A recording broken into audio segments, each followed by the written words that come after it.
J'ai essayé une bécane aujourd'hui, clairement, qui est absolument complètement différente de ce que j'ai l'habitude de conduire en temps normal. Moi d'habitude j'ai des commandes reculées, là j'avais des commandes avancées clairement avec les pieds en avant. Et tout de suite on est dans une position qui est super confortable, on a juste envie d'enquiller les kilomètres et de rouler avec une bécane. Plutôt confort. Le poids se fait oublier parce que la moto est quand même très basse. Ça permet de profiter de ce gros moteur, du couple qui est quand même assez impressionnant. C'est vraiment maniable comme bécane, c'est surprenant. Pour une fille, franchement, je trouve que c'est une bécane qui est vraiment top. On va résumer, c'est fait pour cruiser sur le couple. Et ça, c'est plutôt agréable.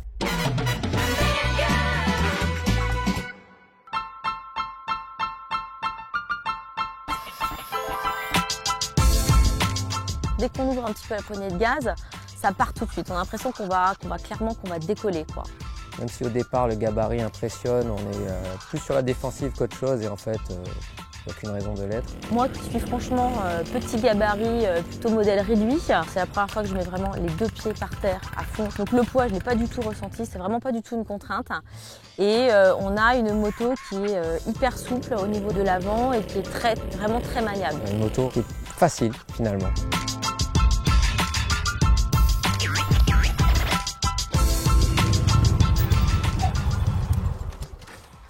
Vraiment sympa ça. Oh, mais c'est dément, j'adore, franchement, waouh. Ou plutôt, t'as vu ta tronche?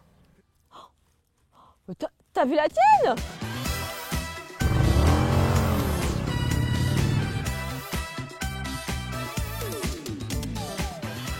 L'effet indienne, clairement, j'avais l'impression d'être sur un superbe canasson en train de traverser des grandes plaines avec entouré de palominos qui galopaient autour de moi. Franchement, je pense que j'ai tellement kiffé que je m'y attendais pas. Il y a des trucs qui se sont passés, j'ai pas compris. Là. Avec un espèce de chant indien qui me sifflait au-dessus des oreilles. Ça m'a même fait pousser des plumes sur mon casque. Déjà, je jouais avec des plumes sur la tronche.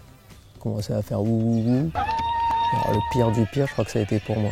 Et Adi, une espèce de pauvre moustache à la Village People, franchement. Mais c'était juste magique. Je vais te faire une confidence. Je vois des Village People.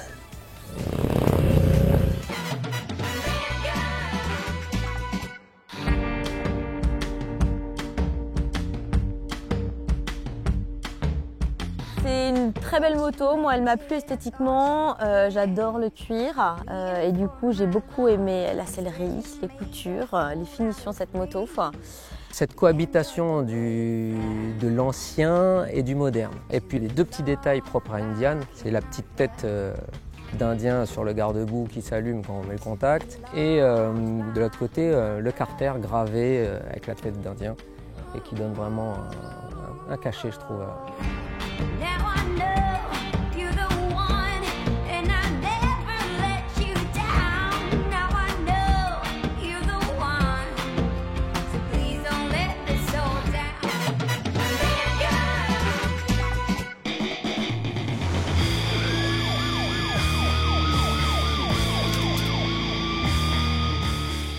La sortie de l'échappement, vaut mieux pas rouler en short ou en petite jupette parce que clairement je pense qu'on y laisse quelques grammes de peau sur la sortie d'échappement. Il n'y a que dans les manœuvres où on ressent vraiment le poids quand il faut reculer en poussant, mais ça reste possible.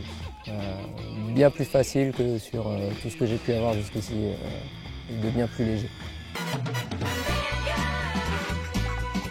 Avec Aurélie, comme d'hab, on roule, puis il faut toujours tout faire pour madame. Dès qu'il faut faire un demi-tour, il faut descendre. Rouler avec Adi, c'est exactement comme sur circuit. Voilà, comme d'hab, je suis obligée de faire le lièvre et toujours derrière. Après, elle t'attend pas, elle part et elle va te dire qu'elle t'attend, qu'elle te met la race. Donc je suis obligée d'un peu d'envoyer du gaz pour qu'il essaye de venir sucer ma roue, clairement, c'est toujours pareil. Classique, normal. J'ai vraiment eu l'impression qu'il se traînait quand même derrière, donc il faudrait peut-être qu'il essaye aussi la mienne pour voir si c'est moi qui roule vraiment mieux ou si c'est lui qui a un gros problème.